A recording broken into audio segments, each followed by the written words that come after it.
नमस्कार दोस्तों। आज हम आपको संकष्टी चतुर्थी की कथा सुनाएंगे।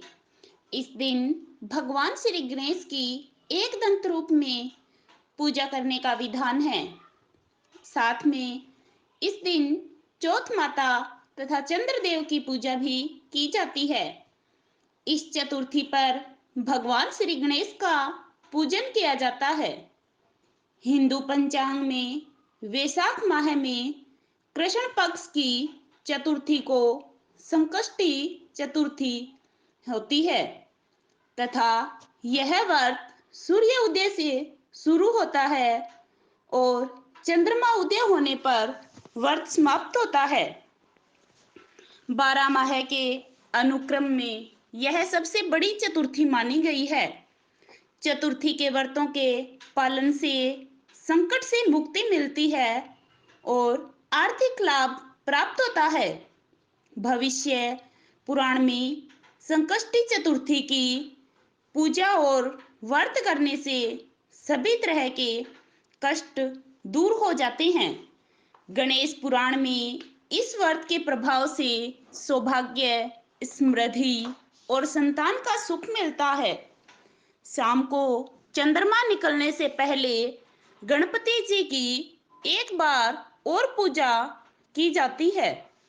संकष्टी व्रत कथा का फिर से पाठ किया जाता है, फिर व्रत का पारण किया जाता है। अब सुनिए कथा। एक समय की बात है कि विष्णु भगवान का विवाह लक्ष्मी जी के साथ निश्चित हो गया।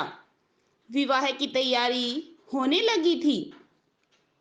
सभी देवताओं को निमंत्रण भेजा गया, परंतु गणेश जी को निमंत्रण नहीं दिया गया। अब भगवान विष्णु को बारात जाने का समय आ गया।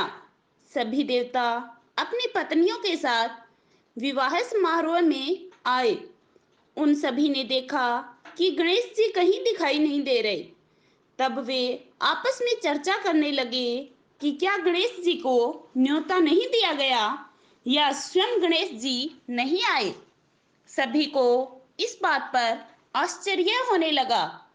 तब सब ने विचार किया कि विष्णु भगवान से ही इसका कारण पूछा जाए। विष्णु भगवान से पूछने पर उन्होंने कहा कि हमने गणेश जी के पिता भोलेनाथ महादेव को न्योता भेज दिया है। यदि गणेश जी अपने पिता के साथ आना चाहते हैं तो आ सकते हैं। अलग से न्योता देने की कोई आवश्यकता भी नहीं है। दूसरी बात यह है कि उनको 1.25 मन मूंग, 1.25 मन चावल, 1.25 मन घी और 1.25 मन लड्डू का भोजन दिन भर में चाहिए। यदि गणेश जी नहीं आएंगे तो कोई बात नहीं है।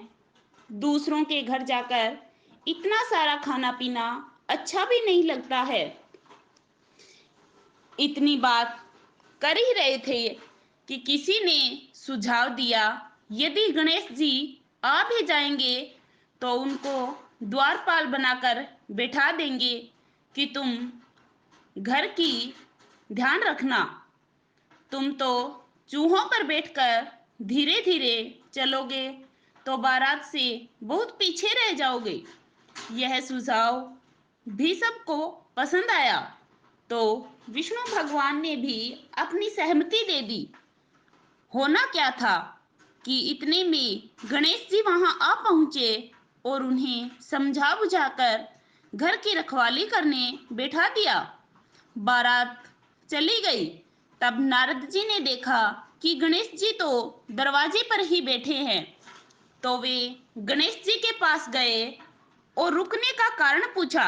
गणेश जी कहने लगे कि विष्णु भगवान ने मेरा बहुत अपमान किया है।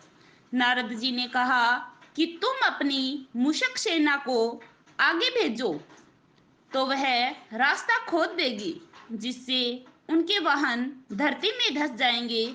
तब तुमको सम्मान पूर्वक बुलाना पड़ेगा। अब तो गणेश जी ने अपनी मूषक सेना जल्दी से आगे भेज दी और सेना ने जमीन पोली कर दी। जब बारात वहां से निकली तो रथों के पहिए धरती में धंस गए। लाख कोशिशें करो परंतु पहिए नहीं निकल रहे थे। सबने अपने अपने उपाय किए परंतु पहिए तो निकले नहीं, बल्कि जगह जगह से टूट गए। किसी को समझ में नहीं आ रहा था कि अब क्या किया जाए। तब तो नारद जी ने कहा, तुम लोगों ने गणेश जी का अपमान करके अच्छा नहीं किया।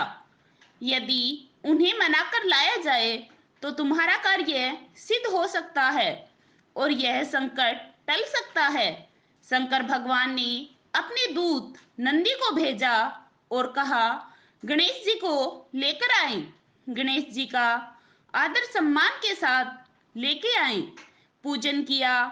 तब कहीं रथ के पहिए निकले।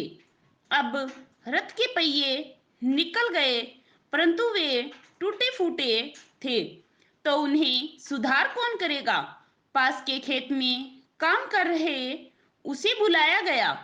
खेती अपना काम करने के पहले श्री गणेशाय नमः कहकर गणेश जी की वंदना मन में ध्यान लगाकर देखो, खेती भाई ने सभी पहिए को ठीक कर दिया। तब खेती भाई कहने लगा कि हे देवताओं, तुमने सर्वप्रथम गणेश जी को नहीं मनाया होगा और न ही उनका पूजन किया होगा, इसलिए तो तुम्हारे साथ यह संकट आया है। हम तो मूर्ख अज्ञानी हैं, फिर भी पहले गणेश जी को पूजते हैं, उनका ध्यान करते हैं। तुम लोग तो देवता गण हो, फिर भी तुम गणेश जी को कैसे भूल सकते हो। अब तुम लोग भगवान श्री गणेश जी की जय बोलकर जाओ तो तुम्हारे सभी काम बन जाएंगे और संकट भी नहीं आएगा। ऐसे कहते हुए बारात वहां से चली गई और विष्णु भगवान का लक्ष्मी जी के साथ विवाह संपन्न हो गया और सकुशल घर लौट आए। हे गणेश जी महाराज, तुमने विष्णु को जैसा कार्य सिद्ध किया है वैसा कार्य हम सबका सिद्ध करना। बोलो श्री गजानन भगवान की जय हो।